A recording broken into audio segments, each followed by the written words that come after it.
আসসালামু আলাইকুম এভরিওয়ান, সবাই কেমন আছেন? নরমালি প্রতিদিনের মতো আজকেও আমার ভিডিওটা শুরু হয়েছে রান্নাঘর থেকে। আজকে আমি রান্না করব হচ্ছে আমার জন্য আর মাশফিক বেবির জন্য একদম আলাদা আলাদা, মানে ওদের জন্য আলাদা, আমার জন্য আলাদা। ওদের জন্য করব সাদা পোলাও, সাথে হচ্ছে মুরগি, আর আমার জন্য করব এই যে ভাজি আর হচ্ছে ভাত।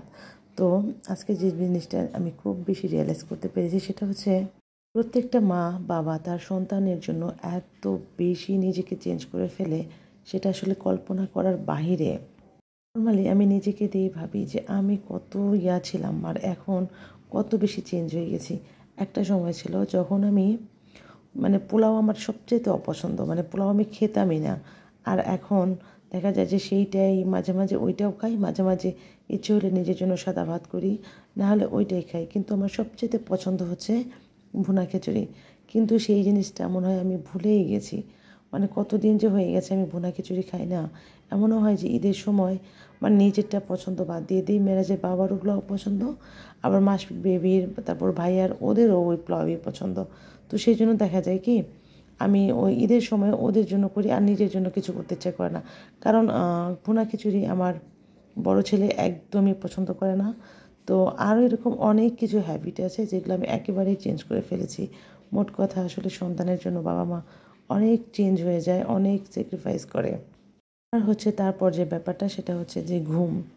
একটা সময় ছিল এত বেশি ঘুমাইতাম কেউ ডিস্টার্ব করবে সেজন্য দরজা বন্ধ করে ঘুমাতাম। আর এখন ওরে বাপরে, সারা রাত এমনও হয় যে এমনও দিন কেটেছে, এমনও রাত কেটেছে সারা দিন রাত টোটালি না ঘুমিয়ে, মানে টোটালি ঘুমানো হয়নি। এখনও এরকম হয় যে বাচ্চা অসুস্থ থাকলে সারা রাত ঘুমায় না, সাথে সাথে আমাকেও সারা রাত জেগে থাকতে হয়। সেটা চিন্তা করি যে কত চেঞ্জ হয়ে যায়, মানে কত পছন্দের জিনিসগুলো মানে একদম হারিয়ে যায়। তারপর হচ্ছে যে বাচ্চাদের পছন্দের জিনিসগুলোই নিজেদের ফেভারিট হয়ে ওঠে।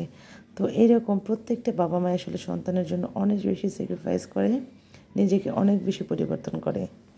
তো বলতে বলতে অনেক কথাই বলে ফেললাম। আর হচ্ছে এখন মাসফিক বেবিকে খাওয়াই দিয়েছি ওই যে তাদের পছন্দের পোলাও মাংস। আর মাসফিক তো মাংস খাবেই না, মাসফিক খাবে ঝোল আর হচ্ছে লেবু দিয়ে চিপে রস দিয়ে ঝোল দিয়ে খাবে। তারপরে তো আমরা খাওয়া দাওয়া করে, এইটা হচ্ছে সন্ধ্যাবেলার ভিডিও। তারপর সন্ধ্যাবেলা আমাদের বাসার পাশে যে আছে কুরিয়ার সার্ভিস, সেখানে একটু হাঁটতে হাঁটতে গিয়েছিলাম, মানে ওইদিকে দোকানে যাব। আর এইখানে এসে মাসফিক আর তার বাবা ওয়েট দেখতেছিল কত হয়েছে। তো আমিও দেখতেছিলাম, মাঝে মাঝেই আসলে ওয়েট দেখা ভালো, যেহেতু আমার বাসায় ওয়েট মেশিন আছে, কিন্তু দেখা যায় যে ব্যাটারিটা মাঝে মাঝে শেষ হয়ে যায় আর লাগাতে মনে থাকে না। তো তারপর বাসায় চলে এসেছি। আর হচ্ছে যে মাসফিক কী সুন্দর পড়তে বসেছে। আজকে আমার ভিডিওটা পর্যন্তই। আল্লাহ হাফিজ।